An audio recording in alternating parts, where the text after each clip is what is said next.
ಸಚಿವರಾಗಿರುವಂತಹ ಪ್ರಿಯಾಂಕಾ ಖರ್ಗೆ ಅವರ ಹೇಳಿಕೆ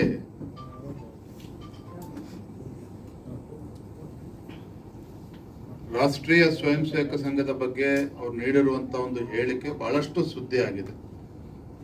ರಾಜ್ಯ ಮಟ್ಟದಲ್ಲೂ ಕೂಡ ಸುದ್ದಿ ಆಗಿದೆ, ರಾಷ್ಟ್ರ ಮಟ್ಟದಲ್ಲೂ ಕೂಡ ಸುದ್ದಿ ಆಗಿದೆ. ನನಗನ್ನಿಸ್ತದೆ ಎಲ್ಲೋ ಒಂದ್ ಕಡೆ ಪ್ರಿಯಾಂಕಾ ಖರ್ಗೆ ಅವರು ರಾಷ್ಟ್ರೀಯ ಸ್ವಯಂ ಸೇವಕ ಸಂಘದ ಮೇಲೆ ಅವರ ದ್ವೇಷದ ಪರಿಣಾಮವಾಗಿ ಈ ರೀತಿ ಹೇಳಿಕೆಗಳನ್ನು ನೀಡಿದ್ದಾರೋ, ಹತಾಶರಾಗಿ ಈ ರೀತಿ ಹೇಳಿಕೆಯನ್ನು ನೀಡಿದ್ದಾರೋ, ಅಥವಾ ಬಾಲಿಶವಾಗಿ ಇವರ ಹೇಳಿಕೆ ಅಂತ ನಾವು ಪರಿಗಣಿಸಬೇಕೋ, ಅಥವಾ ಅವಿವೇಕತನದ ಹೇಳಿಕೆ ಅಂತಲೂ ಕೂಡ ನಾವು ಕರಿಬಹುದು. ನಮ್ಮ ಗ್ರಾಮೀಣ ಭಾಗದ ಗ್ರಾಮೀಣ ಭಾಷೆಯಲ್ಲಿ ಹೇಳೋದಾದ್ರೆ ತಲೆ ಹರಟೆ ಅಂತ ನಾವು ಕರಿತೇವೆ. ತಲೆ ಹರಟೆ, ಯಾವನ್ ಬಿಡಪ್ಪ ತಲೆ ಹರಟೆ, ಅವನ್ ಬೇರೆ ಕೆಲಸ ಇಲ್ಲ. ಯಾವನ್ ಬಿಡಪ್ಪ ಮನುಷ್ಯ ಬರೋ ಉಡಾಫೆ, ಅವನು ಬೇರೆ ಕೆಲಸ ಇಲ್ಲ. ಗ್ರಾಮೀಣ ಭಾಗದಲ್ಲಿ ಗ್ರಾಮೀಣ ಭಾಷೆದಲ್ಲಿ ಈ ರೀತಿ ಹೇಳ್ತಾರೆ.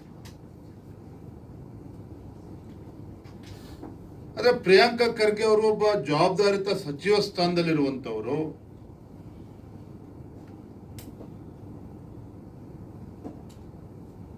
ರಾಷ್ಟ್ರೀಯ ಸ್ವಯಂ ಸೇವಕ ಸಂಘದ 100 ವರ್ಷದ ಸಾಧನೆ,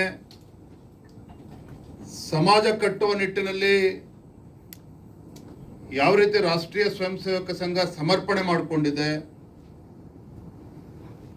ದೇಶ ಕಟ್ಟುವ ನಿಟ್ಟಿನಲ್ಲಿ ರಾಷ್ಟ್ರೀಯ ಸ್ವಯಂ ಸೇವಕ ಸಂಘದ ಪಾತ್ರ ಏನು, ಇದು ಯಾವುದನ್ನು ಕೂಡ ಅರ್ಥ ಮಾಡ್ಕೊಳ್ತಕ್ಕಂಥ ಗೋಜಿಗೂ ಕೂಡ ಹೋಗ್ದೇನೆ ಕೇವಲ ಮಾತಿನ ಚಪಲಕ್ಕೆ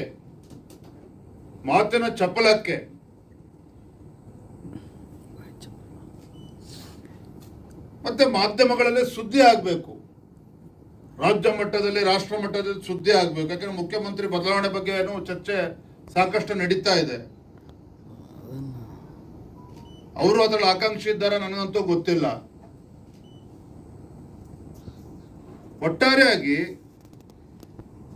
ಪ್ರಿಯಾಂಕಾ ಖರ್ಗೆ ಅವರು ಕಣ್ಣಿದ್ದು ಕುರುಡರಂತೆ, ಕಿವಿಯಿದ್ದು ಕಿವುಡರಂತೆ ನಟನೆ ಮಾಡ್ತಾ ಇದ್ದಾರ ಅನ್ನುವ ಅನುಮಾನವೂ ಕೂಡ ನನಗೆ ಕಾಡ್ತಾ ಇದೆ. ಪ್ರಿಯಾಂಕಾ ಖರ್ಗೆ ಅವರು ಇಷ್ಟು ಸುದೀರ್ಘವಾಗಿ ಒಂದು ರಾಜಕೀಯ ಅನುಭವ ಇರ್ತಕ್ಕಂಥ, ಇಷ್ಟು ಸುದೀರ್ಘವಾಗಿ ಎಲ್ಲ ಸ್ಥಾನಮಾನಗಳನ್ನ ಅನುಭವಿಸಿರ್ತಕ್ಕಂಥ ಒಂದು ಕುಟುಂಬದವರಾಗಿ ಯಾಕೆ ಇವತ್ತಿಗೂ ಕೂಡ ಗುಲ್ಬರ್ಗಾ ಜಿಲ್ಲೆ ಅತ್ಯಂತ ಹಿಂದುಳಿದಿರ್ತಕ್ಕಂಥ ಜಿಲ್ಲೆ ಅನ್ನೋದ್ರ ಬಗ್ಗೆ ಇವತ್ತು ಕೂಡ ಪ್ರಿಯಾಂಕಾ ಖರ್ಗೆ ಅವರು ಉತ್ತರ ಕೊಡೋದಕ್ಕೆ ಸಾಧ್ಯ ಆಗಿಲ್ಲ. ಯಾಕೆ ಇವತ್ತು ಗುಲ್ಬರ್ಗಾ ಇರ್ಬೋದು, ಕಿತ್ತೂರು, ಕಲ್ಯಾಣ ಕರ್ನಾಟಕದಲ್ಲಿ SSLC ಫಲಿತಾಂಶ ಇರ್ಬೋದು, PUC ಫಲಿತಾಂಶಗಳು ಇರ್ಬೋದು, ಯಾಕೆ ಅತಿ ಹೆಚ್ಚು ಹಿಂದುಳಿದಿರ್ತಕ್ಕಂಥದ್ದು ಶಿಕ್ಷಣ ಕ್ಷೇತ್ರದಲ್ಲಿ ಕಲ್ಯಾಣ ಕರ್ನಾಟಕ ಅನ್ನೋದ್ರ ಬಗ್ಗೆ ಇವತ್ತವರೆಗೂ ಪ್ರಿಯಾಂಕಾ ಖರ್ಗೆ ಅವರು ಚಕಾರ ಎತ್ತುತ್ತಾ ಇಲ್ಲ. ಶಿಕ್ಷಣ ಕ್ಷೇತ್ರ ಇರ್ಬೋದು, ಆರೋಗ್ಯ ಕ್ಷೇತ್ರ ಇರ್ಬೋದು, ಅಭಿವೃದ್ಧಿಯ ವಿಚಾರದಲ್ಲಿರ್ಬೋದು, ಯಾವತ್ತೂ ಕೂಡ ಪ್ರಿಯಾಂಕಾ ಖರ್ಗೆ ಧ್ವನಿ ಎತ್ತೋದಿಲ್ಲ.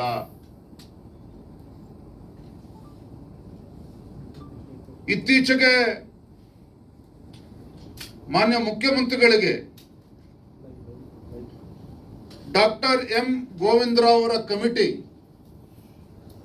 ಪ್ರಾದೇಶಿಕ ಅಸಮಾನತೆಯ ಬಗ್ಗೆ ಮತ್ತೊಂದು ವರದಿಯನ್ನ ನೀಡಿದ್ದಾರೆ. ಬಹುಶಃ ಪ್ರಿಯಾಂಕಾ ಖರ್ಗೆ ಅವರಿಗೆ ಆ ಕಾಪಿ ಸಿಕ್ಕಿದೆಯಲ್ಲ ಗೊತ್ತಿಲ್ಲ, ಕಾಪಿ ಸಿಕ್ಕಿದ್ರೆ ಓದೋದಕ್ಕೆ ಸಮಯ ಸಿಕ್ಕಿದೆಯಲ್ಲ ನನಗಂತೂ ಗೊತ್ತಿಲ್ಲ. ಆ ಕಾಪಿಯನ್ನ ಸಾಧ್ಯ ನಾನು ಕೂಡ ಕಳಿಸ್ಕೊಡ್ತೇನೆ. ನಮ್ಮ ಮಾಧ್ಯಮದ ಸ್ನೇಹಿತರ ಮುಖೇನ ಪ್ರಿಯಾಂಕಾ ಖರ್ಗೆ ಅವರ ಗಮನಕ್ಕೆ ತರೋದಕ್ಕೆ ಇಚ್ಛೆ ಪಡ್ತೇನೆ.